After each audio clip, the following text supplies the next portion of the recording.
Okay, so next up we have the Hobby Boss. This is the F84F Thunderstreak. Okay, brand new kit, just come out. Quite a nice box art actually, really do like that, very nice. Okay, so if we get in the box, take it. First time of opening the box, we have the usual bump on what's coming out, November 2013. Okay, so first of all, if we have a look at the instructions. So, as you can imagine, we've got our markings and callouts. Very nice, very colourful, as was part of the period of aviation. All the jets were nice and colourful and bright. As I say, some nice options there. So, as you say, you can go for, doesn't actually say what they are. That's the only trouble with Hobby Boss. But needless to say, I'm sure you'll know. So, looking quite nice. Down in the kit, pretty basic as you can imagine. So, we've only got a few sprues to look at just down here. Then on usual thing, straight in with the cockpit, got some photo etch, which is quite a nice touch. So you can do the harnesses with those. Then we've got the actual inside. So we've got a quite nice complex nose wheel well going in. Got some engines at the back, speed brakes to go in the cockpit as you go through. And then speed brakes going on, again photo etch for the external of the doors. I'm wondering if you can just replace, because it's going to be quite thin, or you have to use, I think you have to use the actual part. Okay, the canopy on these, as I say, it's quite funny, they sort of went upwards and back rather than your traditional sort of hinged. So you said, it seems to be done very nicely, that one actually, put together. And then showing it, so you can either have it in the open or closed positions. And then nose wheel going on, got the tail part going on down at the back there. Gear going together, it's pretty much standard. The wings going through, pretty much two halves to it. Fuel tanks, a couple of free-fall bombs. Wings go on and on. So really, there's not a lot to it. Let's have a look at the kit, see if that's a little bit more interesting. So first up, we have a bag here. Looking for one's knife, can't seem to find it. I'll just use a blade. Okay, so lovely detailed parts here. If we just drop this top camera down just a little bit. Okay, so as you can probably see, catch it in the light, lovely, fine riveting and some very nice panel lining. All seems to be nicely detailed. As you can imagine, you see it catching in the light here. This is part of the day where everything was nicely riveted.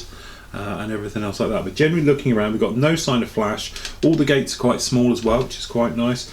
And then working away, we've got texture even on the rudder pedals. Got a little checkerboard effect on the rudder pedals there, which is quite a nice touch. And generally, as you make your way around it all, it's very nice. Got no ejector pin marks inside doors or anything else like that. Some nice detail inside the wheel well, the nose one there, and some detail inside the actual the actual engine itself going back.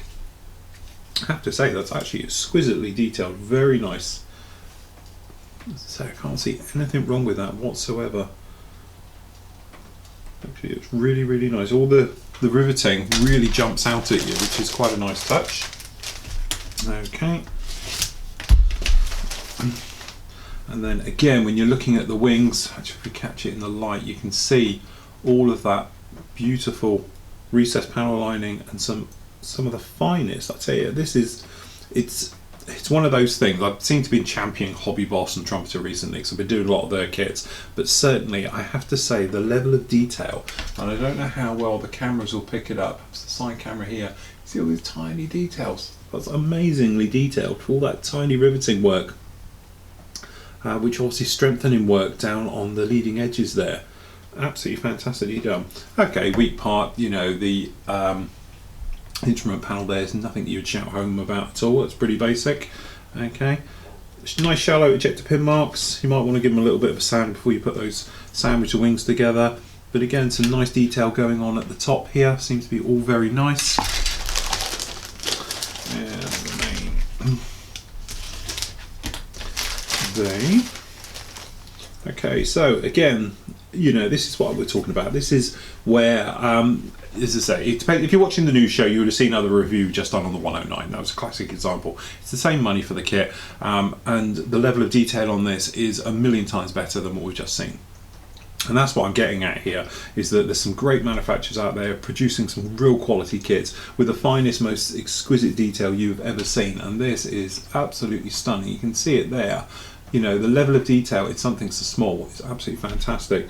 We've got no problem with ejector pin marks being anywhere on these parts. And even the detail, you can probably see down here the detail in these are the speed brake bay at the back. We've got some wiring going down there, we've got some paneling, some plates. It's like a multimedia effect. It's not just lines, raised, shallow and all the rest of it. Actually, it's pretty good stuff. Okay, so down in here you've just got your standard dual sprue. So we've got recessed panel lines on these fuel tanks and everything else. It's just some lines. This fuel tank here, we've got some at the top. The bombs itself, again, very plain. Sway braces, a little bit plain if you'd imagine, but again some nice detail for down here. The actual pylons themselves, very nicely detailed, riveting detail running right the way through. This is actually a gem of a kit. It's a lovely kit, beautifully detailed. And obviously if you're doing it in metal finishes, it really will come out very nicely. Again, you can probably see here we've got the detail on these pylons, these larger pylons. Absolutely lovely. But all these little parts, we've got no flash, no sign of any soft molds, no sink marks, no nothing. Absolutely fine everywhere. Got no ejector pin marks on anything that you would actually worry about whatsoever. But it's a level of detail absolutely fantastic. Beautifully done. You know, I don't know how well different cameras can pick this out. You can see it's really nicely done. Very, very good. So we've got a small piece of photo etch. So this is what we were talking about. We've got these ones down here. I'll put it on the side cam, it's not as glary. So we've got these side ones here which are going to go on the wings. These are the speed brake. You have to bend it, so obviously bending a little bit of a problem. And we've got some harnesses as well. So nice touch there. And the decals, which absolutely looks stunning. Okay. And then just down in here we have going to be, there we go. So we've got a little bit of residue. You might be able to see, catch it in the light. There we go. You see it. So you know you might want to lose that first. That's just obviously from it's being stacked up on top of each other. But generally, they look to be a good colour, good quality. Again, I can't see any typos or spelling mistakes on it. All seems to be pretty good. And as I say, all nicely in register. Then we've got this little guy down here, which we'll have a quick look at. Which we'll just have to. And again, you can probably see, so you've got the instrument panel there. Okay, it's a bit basic, probably the weakest part of the entire kit, but apart from that, the other two are the Bushmaster wordings, very crisp, very sharp. Perhaps the SAC one above it and things like that, a little bit you know, bit fuzzy, shall we say, but generally not too bad at all. Very nice. And as I said, it's when you compare it with other manufacturers who've been around a long time and producing kits, you get other people and they will knock Hobby Boss and Trumpeter and they're saying, oh, they're just mass producing, chucking out kits left, right and centre and all the rest of it. Well, you know, I'm not being funny, they're good kits. You know, I'm a massive fan, and after building a lot of their work recently, I can't complain at all. They are bringing out high quality, very good, very competitive price. So I can't see any problem with that at all. And it's little things like this where things are actually bagged up to protect. You know, you don't see other manufacturers, the mainstream ones, doing that. And that's a beautiful little touch. So we just stick it down here. Okay, and then just down in here we have our clear parts, which are absolutely crystal clear. Got no problem with those anymore. Actually, oh no, it's a piece of dust. I thought I had a bubble. There we go. Beautifully done, as I say, and this is what we're saying. You know, it's a great kit at a good price.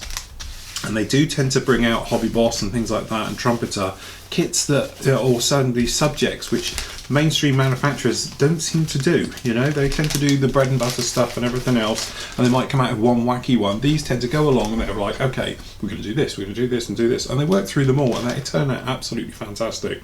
So again, a brilliant job by Hobby Boss. Highly, highly recommended. A great level of detail.